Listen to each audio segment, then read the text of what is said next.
नमस्कार, आदाब, सत श्री अकाल, जय भीम, जोहार। मेरा नाम है नवीन कुमार।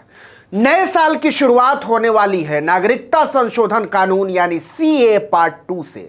मतलब भाग कर आए हजारों पाकिस्तानियों, बांग्लादेशियों, अफगानिस्तानियों को भारत की नागरिकता देने की प्रक्रिया शुरू होने वाली है। लेकिन जैसा कि कानून कहता है, इसमें वहां की सरकारों के पीड़ित मुसलमान शामिल नहीं होंगे, बाकी सारे धर्मों के लोग होंगे। वो इसी मानवीय कानून के तहत अपराधी बने रहेंगे और उनकी जगह जेल होगी। जी हां, राष्ट्रीय स्वयंसेवक संघ के सब्र का बांध टूट रहा है, क्योंकि सीए संसद से पास तो 2019 में ही हो गया था, लेकिन लागू नहीं हुआ। पहले तो शाहीन बाग से लेकर घंटाघर तक देश के अलग अलग हिस्सों में इसके खिलाफ आंदोलनों के शामियाने तन गए। फिर कोरोना आ गया और फिर 1 साल तक तीनों कृषि कानूनों के खिलाफ किसान आंदोलन ने सरकार को परेशान किए रखा और अंत में मोदी को बहुत फजीहत के बाद माफी मांगकर कानून वापस लेने पड़े। इस फजीहत की टीस उनके दिल पर इतनी गहरी है कि अब मुसलमानों को सबक सिखाने की तैयारी है।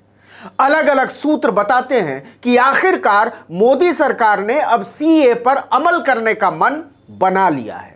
आप जानते ही हैं कि उत्तर प्रदेश में बीजेपी की हालत खराब है। एक तरफ किसान आंदोलन का असर नजर आ रहा है, तो दूसरी तरफ अखिलेश यादव की सभाओं में उमड़ता हुआ जनसैलाब और तीसरी तरफ प्रियंका गांधी की राजनीतिक सक्रियता ने नींद उड़ा रखी है। ओम प्रकाश राजभर ने तो मोदी को उनके बनारस में ही धूल चटाने की कसम खा ली है। अनुप्रिया पटेल की मां कृष्णा पटेल ने भी अखिलेश यादव के साथ हाथ मिला लिया है, पटेल वोट बटेगा। और अब निषाद भी बीजेपी का साथ छोड़ते जा रहे हैं। बीजेपी किसी भी तरह से इस चौतरफा दबाव का मुकाबला करती हुई नजर आ नहीं रही है। मोदी की सभाओं में भीड़ जुटाने के लिए अफसर गुंडागर्दी पर उतर आए हैं। ग्राम प्रधानों को बर्बाद कर देने की खुली धमकी दी जा रही है, आपने ऑडियो भी सुना होगा। और योगी की सभाओं में तो कुर्सियां खाली ही रह जा रही हैं। इसलिए मोदी को गाय की बात करनी पड़ रही है, मुख्यमंत्री को कैराना की याद दिलानी पड़ रही है कि किसी भी तरह से मामला हिंदू मुसलमान हो जाए, वोटों का ध्रुवीकरण हो जाए, जिसके दम पर बीजेपी ने 2017 में यूपी की सत्ता की राह बनाई थी। लेकिन यह अभी तो होता हुआ नजर नहीं आ रहा है। उत्तराखंड में भी बीजेपी केवल हिंदू मुसलमान के भरोसे है और पंजाब में तो वो भी खैर काम नहीं करने वाला। लिहाजा यूपी सहित 5 राज्यों के चुनाव को देखते हुए राष्ट्रीय स्वयंसेवक संघ यानी आरएसएस लगातार इस बात पर जोर दे रहा है कि पाकिस्तान, अफगानिस्तान और बांग्लादेश से आए हिंदुओं, सिखों, जैनियों, बौद्धों, पारसियों और ईसाइयों को फौरन भारत की नागरिकता दे दी जाए। हिसाब लगाया गया है कि इससे मुसलमान नाराज होंगे, भड़केंगे, फिर से सड़कों पर उतरेंगे। ओवैसी जैसे नेताओं को मौका मिलेगा, वो सक्रिय होंगे, बयान देंगे और इससे नाराज पिछड़ों, अति पिछड़ों और दलितों को हिंदुत्व के छाता के नीचे लाने में सहूलियत होगी। संघ नेतृत्व ने कई बार सरकार को समय दिया सीए को मुकम्मल तौर पर लागू करने के लिए। मोदी ने हर बार मोहन भागवत को एक नई तारीख थमा दी, लेकिन अब बताते हैं कि संघ तारीख पर तारीख से बुरी तरह भड़क उठा है। संघ ने मोदी के सामने सीए को लागू करने के लिए आखिरी तारीख दे दी है अपनी तरफ से, 10 जनवरी। वो इसके बाद एक दिन भी मोदी को देने को तैयार नहीं है। संघ के तेवर को देखते हुए मोदी ने संघ नेतृत्व को भरोसा दिलाया है कि अब जो हो सो हो, 10 जनवरी तक हर सूरत में सीए को लागू कर दिया जाएगा। अब जरा सीए के नए प्रावधानों को भी ठीक से समझ लीजिए। नागरिकता अधिनियम 1955 की धारा 2(1)(ख) में प्रावधान है कि पासपोर्ट, वीजा या किसी दूसरे यात्रा दस्तावेज के बगैर कोई भी विदेशी भारत आता है या जिन वैध यात्रियों का पासपोर्ट या वीजा रद्द हो जाता है, एक्सपायर हो जाता है, उन्हें अवैध प्रवासी माना जाएगा।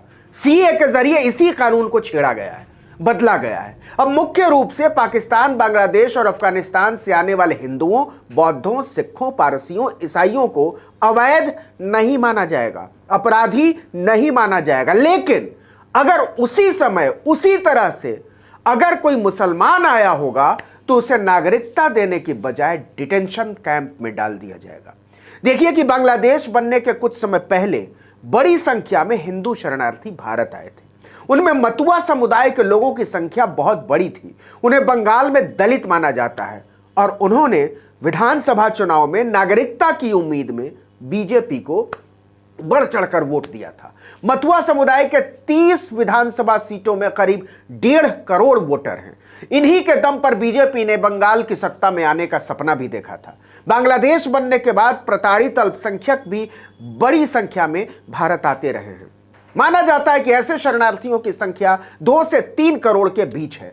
लेकिन सीए के तहत हिंदू तो बाकायदा मोदी के न्यू इंडिया के नागरिक हो जाएंगे और मुसलमान अपराधी रह जाएंगे। केंद्रीय गृह मंत्री अमित शाह ने पश्चिम बंगाल विधानसभा चुनाव के दौरान कई बार कहा था कि देश भर में टीकाकरण पूरा होने के बाद हम सीए को लागू कर देंगे। सरकार ने खुद ही कहा है कि टीकाकरण कार्यक्रम अब अपने अंतिम चरण में है और संघ का धैर्य दूसरी तरफ जवाब दे रहा है। अब देखिए कि किसी कानून के नियम उस कानून के संसद से पास होने के 6 महीने के भीतर तय हो जाने चाहिए। गजट छपता है। सिटीजनशिप अमेंडमेंट एक्ट यानी सीए संसद से 11 दिसंबर 2019 को पारित हुआ। अधिनियम तो 10 जनवरी 2020 को लागू हो गया, लेकिन इसके नियम तय नहीं किए गए। नियम तय करने के लिए केंद्र सरकार ने अक्टूबर 2020, फरवरी 2021 और मई 2021 में संसद की विधायी समितियों से 3 बार विस्तार मांगा। यह जरूरी होता है। अब सरकार के सामने 10 जनवरी 2022 की अंतिम डेडलाइन है। माना जा रहा है कि केंद्र अब और एक्सटेंशन नहीं मांगेगा, लेकिन इसमें एक और पचड़ा है। 10 राज्यों की विधानसभाएं नेशनल रजिस्टर ऑफ सिटीजनशिप यानी एनआरसी के विरोध में प्रस्ताव पारित कर चुकी हैं, लेकिन उनमें से किसी भी राज्य का सीधा विरोध सीए को लेकर नहीं है। दूसरे कई संगठनों ने इस आधार पर सुप्रीम कोर्ट में सीए के खिलाफ याचिका लगाई हुई है कि यह धर्म के आधार पर लोगों से भेदभाव करता है और यह संविधान की मूल भावनाओं के खिलाफ है।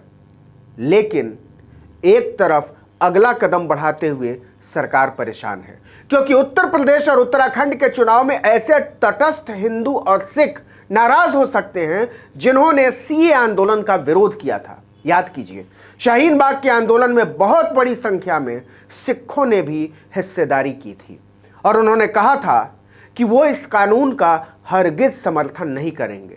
लेकिन मोदी के पास अब इस पर अंतिम फैसला लेने के लिए समय बहुत ही कम है। दूसरा सवाल यह भी है कि चुनावी राज्यों के अलावा दूसरे राज्यों में भी इसके खिलाफ लोग उठ खड़े हुए तो क्या होगा। इसमें महाराष्ट्र है, आंध्र प्रदेश है, तेलंगाना है, तमिलनाडु है, राजस्थान है और इनमें से किसी भी राज्य में बीजेपी की सरकार नहीं है। बीजेपी आगे बढ़ने से पहले इस आंच को अच्छी तरह समझ लेना चाहती है। अब आगे आगे देखिए होता है क्या। इस वीडियो में इतना ही, लेकिन अगर आपने आर्टिकल 19 इंडिया को अब तक सब्सक्राइब नहीं किया है तो फौरन कर लीजिए। बेल आइकॉन दबाइए, घंटी जैसी आकृति, लाइक कीजिए और कमेंट करके बताइए हमारा वीडियो आपको कैसा लगा। अगर YouTube पर हमारा वीडियो देख रहे हैं तो हमारे चैनल को सब्सक्राइब जरूर कर लीजिए और अगर Facebook पर हमारा वीडियो देख रहे हैं तो हमारे पेज पर जाइए, उसको लाइक जरूर कर लीजिए। नमस्कार।